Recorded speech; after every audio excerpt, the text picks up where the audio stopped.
बिस्मिल्लाहिर्रहमानिर्रहीम। अस्सलाम वालेकुम फ्रेंड्स, कैसे हैं आप सब लोग। उम्मीद है सब खैरियत से होंगे, जहाँ भी होंगे खुश होंगे और आबाद होंगे।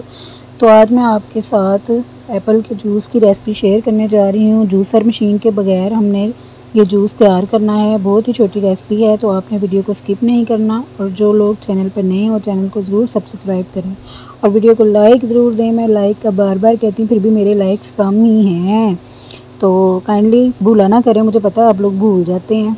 तो यहाँ पे मैंने कुछ एप्पल लिए हैं और उनको मैं पील आउट कर लूँगी।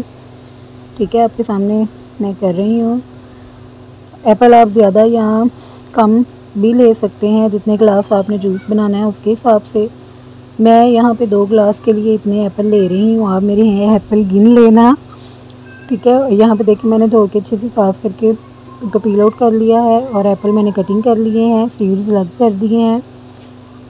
बाज़ार में डब्बे वाले जूस से कहीं बेहतरीन ये जूस तैयार होता है। आप अपने बच्चों को, मेहमानों को घर में जूस बना के दिया करें, जो हमारे लिए हेल्थ के लिए भी अच्छा है।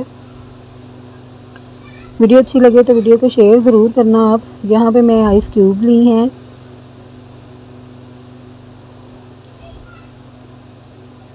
और यहाँ पे मैं चीनी शामिल कर रही हूँ। थोड़ी सी लाइट कैमरे की ज़्यादा ही हो गई है, इस वजह से कुछ जग में क्लियर नज़र नहीं आ रहा, लेकिन मैं आपको साथ साथ बता रही हूँ। यहाँ पे तकरीबन मैंने 1 से 1.5 गिलास पानी लिया है। आप कम या ज़्यादा कर सकते हैं। और यहाँ मैं इसको ग्राइंडर के जग में डालकर ग्राइंड कर रही हूँ, जूस बना रही हूँ। आपने इसकी फ़ाइनल लुक ज़रूर देखनी है। और अब इसको मैं छलनी से छान लूँगी। ये जो इसके ऊपर थोड़ा थोड़ा मोटा मोटा सा है, वो अच्छे से छान लूँगी ताकि हमें असल जूस का मज़ा आए।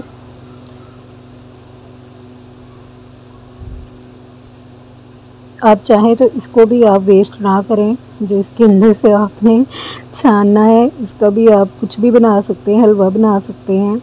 तो देखें मेरे जूस की फ़ाइनल लुक।